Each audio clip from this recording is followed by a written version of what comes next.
ओम नमः सिद्धेभ्य। ओम नमः सिद्धेभ्य। ओम नमः सिद्धेभ्य। नमो जनाणम। सभी को सादर श्रद्धात्मक वंदन। आज ज्येष्ठ वदी दशमी का यह शुभ मंगल पावन दिवस है और आज ही 1008 तीर्थंकर विमलनाथ स्वामी भगवान का गर्भ कल्याणक तिथि का भी यह शुभ मंगल प्रसंग है। तो चलिए इस मंगल प्रसंग पर आज का सुंदर संदेश पढ़ते हैं। आज का ये जो संदेश है ये मुनिराज की दशा के ऊपर आधारित है कि कैसी होती है धन्य मुनि दशा। मुनि दशा यानी चलते फिरते सिद्ध। मुनि दशा यानी चैतन्य की गुफा में बैठकर अपनी आत्मा की प्रयोगशाला में चैतन्य की खोज करने वाले ऐसे महामुनिराज। कैसे होते हैं ये महामुनिराज? मुनिराज को शुद्धात्म तत्व के उग्र अवलंबन द्वारा आत्मा में से संयम प्रकट हुआ है। सारा ब्रह्मांड पलट जाए तथापि मुनिराज के यह दृढ़ संयम परिणति नहीं पलट सकती। बाहर से देखने पर तो मुनिराज आत्म साधना के हेतु वन में अकेले बसते हैं, परंतु अंतर में देखो तो अनंत गुण से भरपूर स्वरूप नगर में उनका निवास है। कैसे हैं मुनिराज? देखिए, मुनिराज जो चैतन्य की तलहटी पर निवास करते हैं और उसकी चोटी कौन सी है? सिद्धशिला। तो तलहटी पे महामुनिराज कैसे होते हैं? अपने शुद्धोपयोग दशा में आत्मा के अनंत गुणों में निवास करने वाले, वन जंगल एकाकी में रहने वाले, पर से भिन्न और स्व में आसक्त। पर से भिन्न यानी पर द्रव्यों से, शरीर आदि पर द्रव्यों से ममत्व का त्याग जिनका है, उनको विकल्प मात्र भी नहीं है पर द्रव्य का, क्योंकि उन्होंने शरीर मात्र परिग्रह साथ रखा है। यानी शरीर भी उन्हें एक मजबूरी लगती है कि शरीर है तो उसके लिए उन्हें जो उसके उपयुक्त क्रियाएं वो करनी पड़ती है, जैसे 28 मूल गुणों का पालन आदि, ये सब धर्मोपदेश देना, ये सारी क्रियाएं। लेकिन अंतरंग में तो मुनिराज अपने आत्म स्वभाव में ही निमग्न रहते हैं। आत्मा के सिवाय उन्हें किसी और चीज़ की कोई आवश्यकता ही नहीं है। चाहे वो वन जंगल में रहे, कंटक भूमि हो, गर्मी सर्दी बारिश हो, चाहे कैसी भी विपरीत परिस्थिति आए, या कोई बैरी आकर उन पर उपसर्ग कर दे, तो भी वे अपनी आत्म साधना से नहीं डिगते। ऐसे हैं वे महामुनिराज। तो वे महामुनिराज अभी आज हम द्रोणागिरि सिद्ध क्षेत्र पर आए हैं, और द्रोणागिरि सिद्ध क्षेत्र यानी लघु सम्मेश शिखर, जहाँ से वरदत्त आदि मुनिराज मोक्ष गए। और वरदत्त मुनिराज कैसे थे? शुद्धोपयोग की दशा में निमग्न रहने वाले उपसर्ग विजयी मुनिराज। जब वे ध्यानस्थ थे पर्वत पर, तो यहाँ पर पर्वत पर ध्यानस्थ रहते समय उनका पूर्वभव का बेरी आया और उसने पूरे शरीर पर रुई लपेटकर आग लगा दी। लेकिन फिर भी वे महामुनिराज अपनी आत्म साधना से नहीं टिके। तो वे महामुनिराज कैसे दृढ़ थे अपने आत्म स्वभाव में कि वो शरीर पूरा जल रहा है लेकिन उन्हें किंचित मात्र भी उसका विकल्प नहीं, और उन्होंने अपनी आत्म साधना में ऐसे निमग्न हो गए कि श्रेणी चढ़कर सीधे केवल ज्ञान को प्रकट कर लिया। ऐसे वे महामुनिराज। तो वे महामुनिराज कैसे होते हैं? ऐसे सभी मुनिराज ऐसे ही होते हैं। क्यों? क्योंकि सभी अपनी आत्म साधना में निमग्न होते हैं। जो सच्चे शुद्धोपयोगी संत हैं, यहाँ पे किसकी बात चल रही है? वे शुद्धोपयोगी महामुनिराज की बात चल रही है, जो अंतर और बाहर दोनों से ही नग्नता को धारण किए। कैसे नग्नता?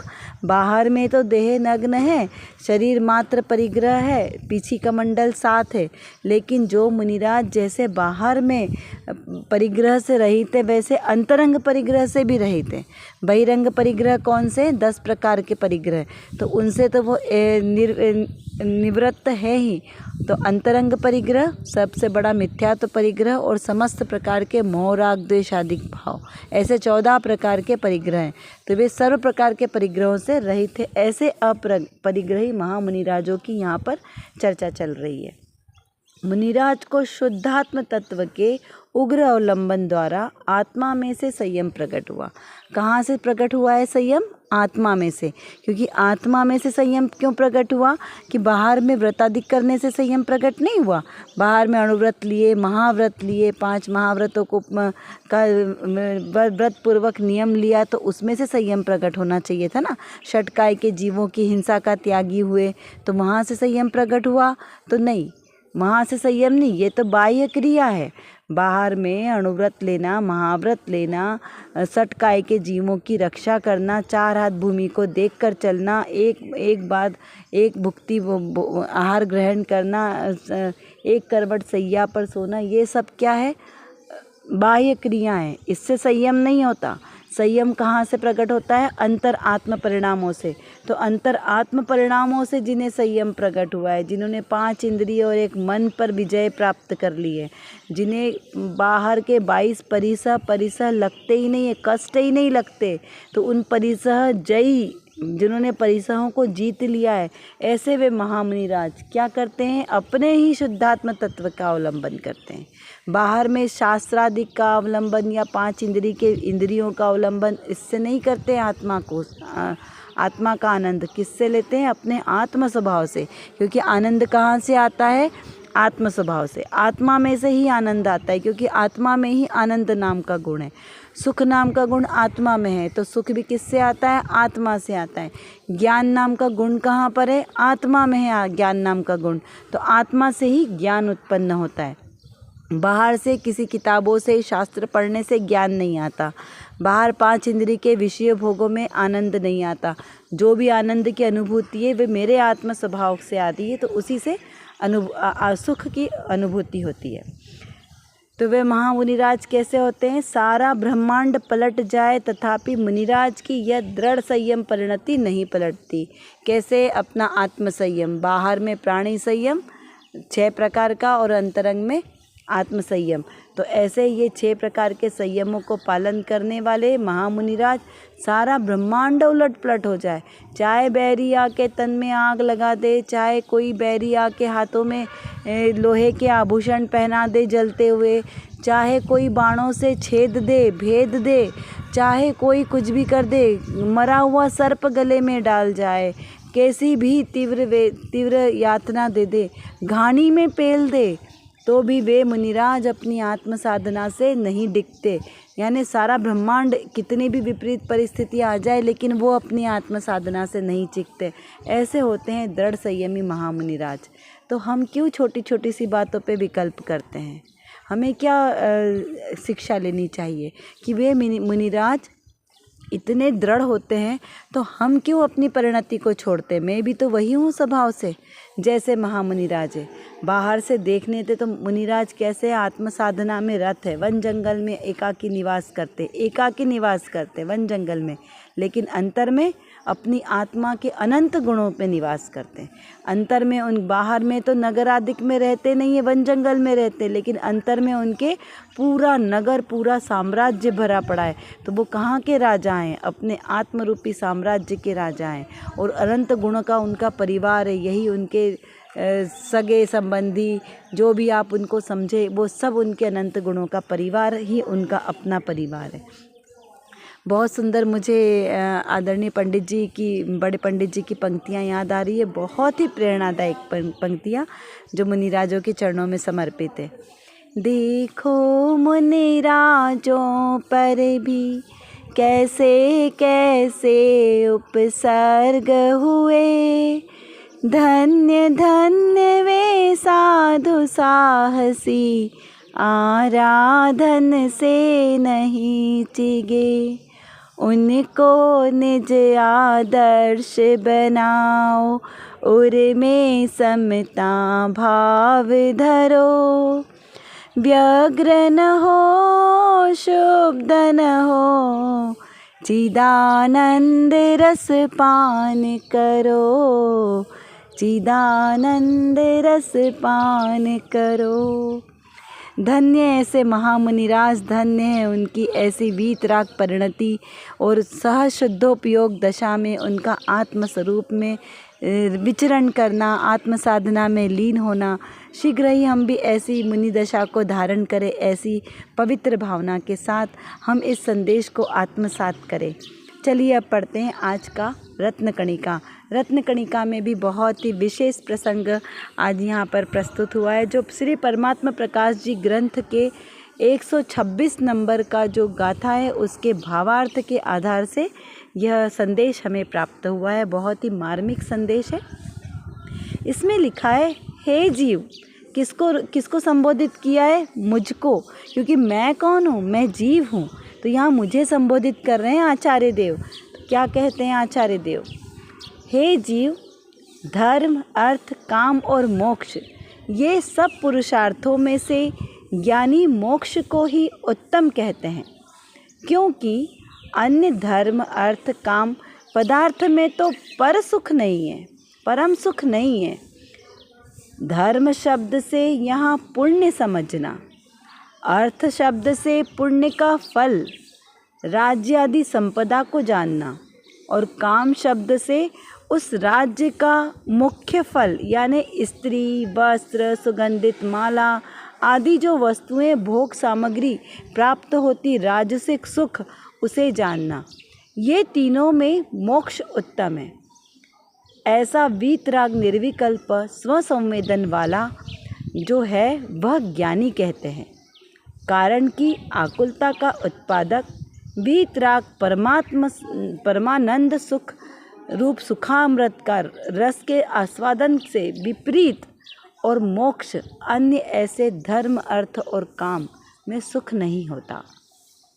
क्या बताना चाहते हैं यहाँ पे आचार्य देव? 4 प्रकार के पुरुषार्थ कहे हैं। जीवन में गृहस्थाश्रम में 4 प्रकार के पुरुषार्थ कहे। अभी यहाँ पे गृहस्थाश्रम की बात कर रही है।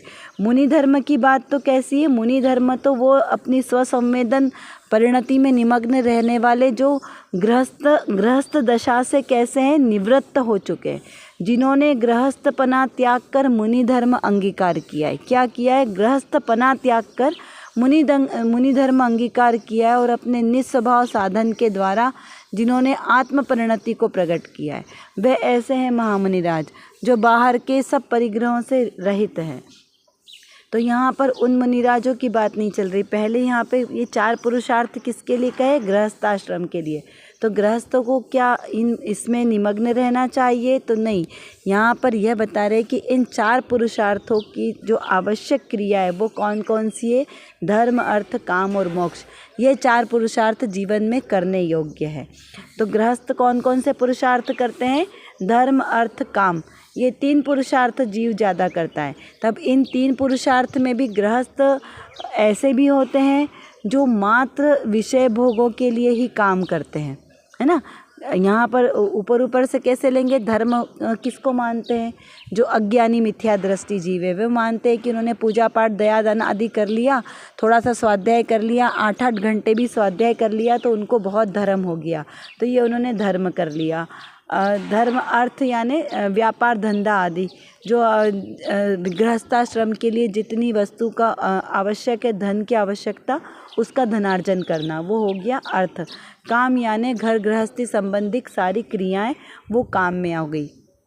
तो ये जो पुरुषार्थ है ये उन्होंने किया तो उससे उनका धर्म हुआ, यानी संयमित जीवन, अनुव्रत आदि ले लिए तो वो आपके काम गृहस्थाश्रम की क्रियाओं में आ गए।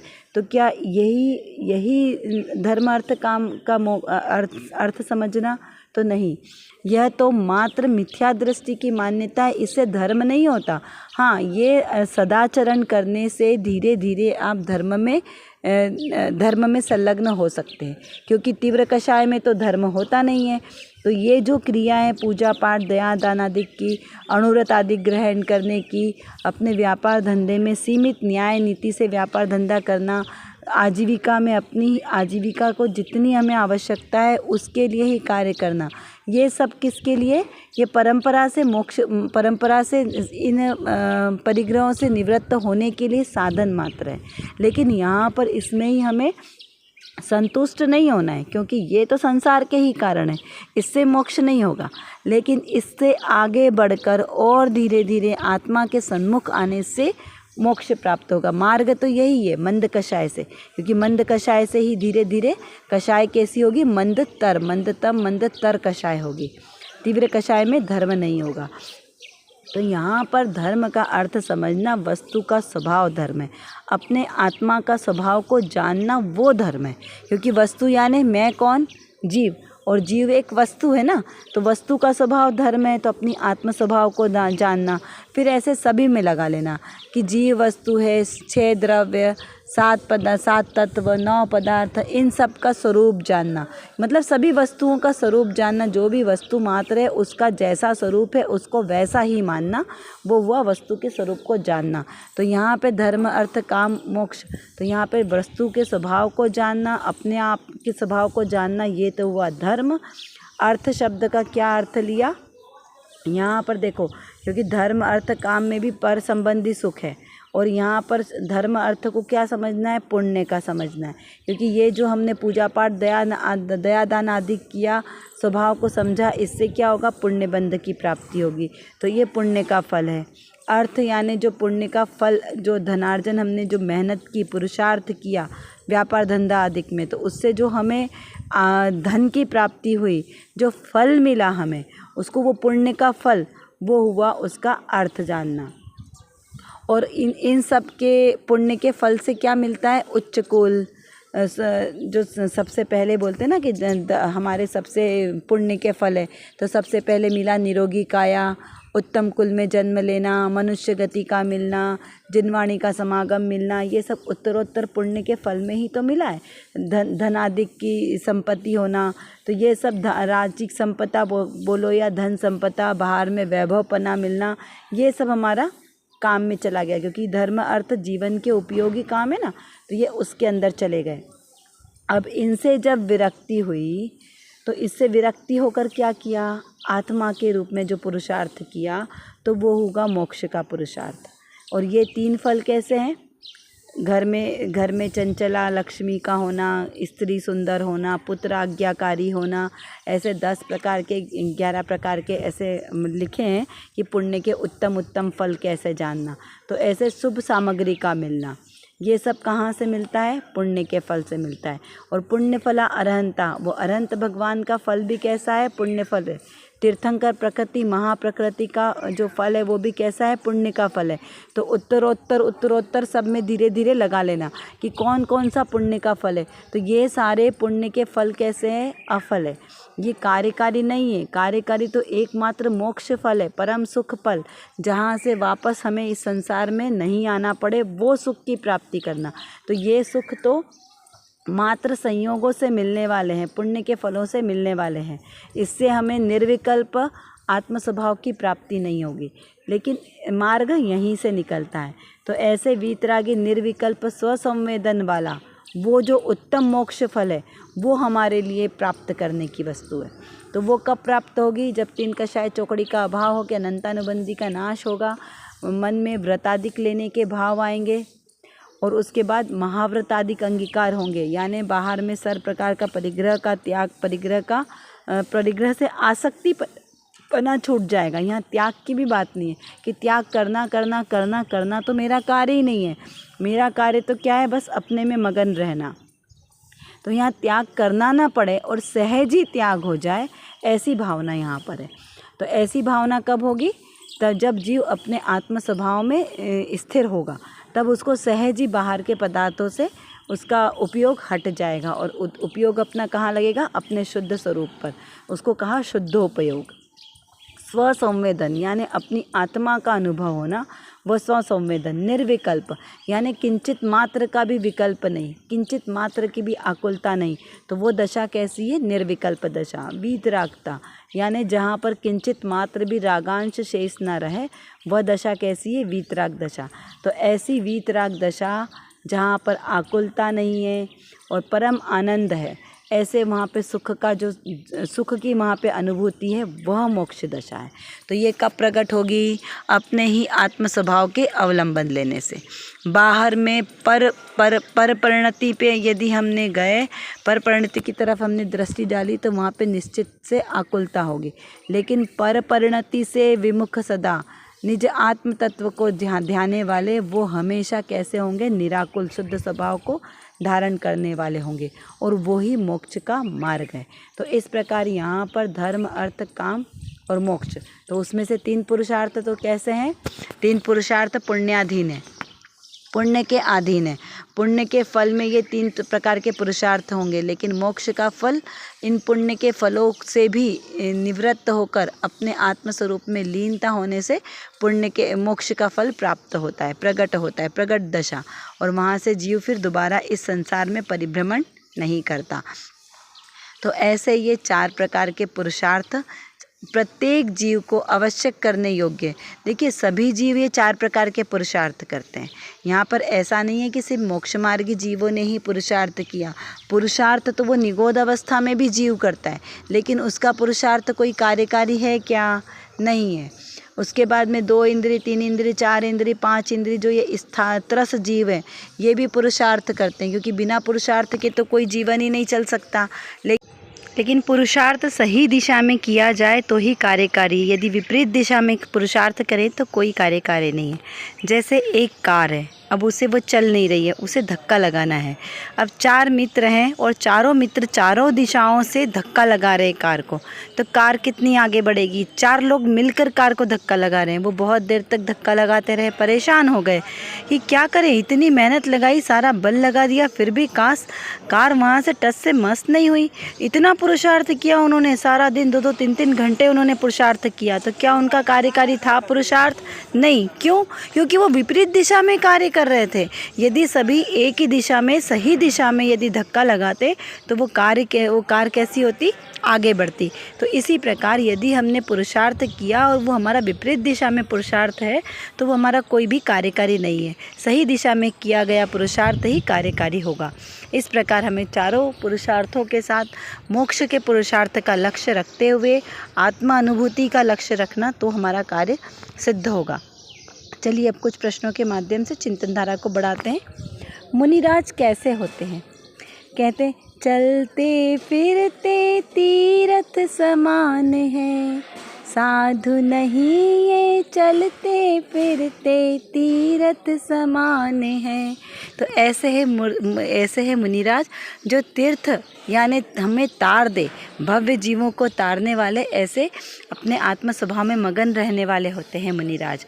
और भी विचार करें कि कैसी है वो धन्य मुनि दशा। धन्य मुनि दशा अंतरंग और बाहिर परिणति उनकी कैसे होती है, इसीलिए उनको धन्य कहा ना। तो उनकी धन्यता की क्या सार्थकता है, क्या ऐसा कार्य करते हैं मुनिराज जिससे वे धन्य कहलाते हैं, तो इसका हमें विचार और चिंतन करना है। पुरुषार्थ का क्या अर्थ है? पुरुषार्थ का अर्थ क्या है, कितने प्रकार का होता है, कौन सा पुरुषार्थ कार्यकारी है, हम जो पुरुषार्थ कर रहे हैं वो हमारा सही दिशा में चल भी रहा है कि नहीं, इसका हमें बहुत ही बारीकी से सूक्ष्म विवेचन करके इसका हमें अध्ययन और चिंतन मनन करना चाहिए। धर्म का क्या अर्थ है? एक्चुअली में धर्म होता क्या है और हम धर्म कहाँ कहाँ मान रहे हैं, कहाँ कहाँ हमारी मिथ्या मान्यता हो रही है, तो इस पर भी विचार चिंतन करना है। पूजा पाठ दया दान आदि स्वाध्याय, क्या इसमें धर्म होता है? धर्म होता है या नहीं होता है? यदि इसमें धर्म है तो कैसे, और क्या ये धर्म हमारा कार्यकारी है? और यदि मात्र पूजा पाठ दया दान आदि में धर्म नहीं है तो फिर धर्म किसको कहा?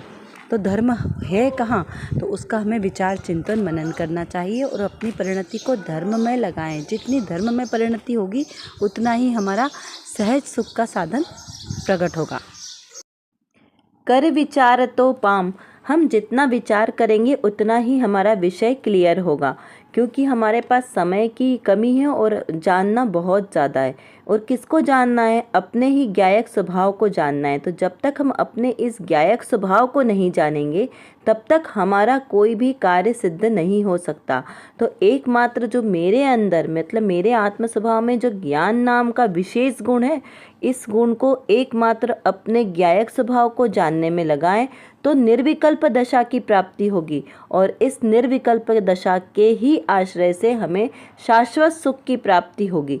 तो वो शाश्वत सुख हमें प्राप्त हो, इसीलिए पुरुषार्थ करना आवश्यक है। उसके लिए व्यवहार से तो सच्चे वीतरागी देवशास्त्र गुरु का आश्रय लेना योग्य है, और निश्चय नय से मेरी निज शुद्धात्मा का आश्रय लेना ही सर्वश्रेष्ठ उपाय है। अभी के लिए बस इतना ही। विशेष चर्चा हम आगे की कक्षाओं में करेंगे। तब तक हम अपने आत्मस्वरूप को जानें, पहचानें और उसी में लीन रहें। इसी विशेष मंगल भावना के साथ आप सभी को सादर जय जिनेंद्र।